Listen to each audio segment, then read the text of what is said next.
Namaste, I'm Kimberly Fujitaki, the founder of Little Heroes Yoga, and this is Amaya. And this is Maleeya. And we're here to show you how to use the breathing stick today.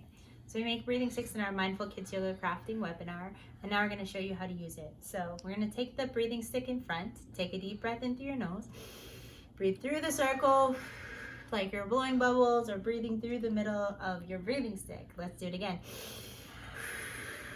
One more. You can also use the breathing stick by pulling the beads from one side over to the other as you breathe in and out. So inhale, exhale, breathe in and out.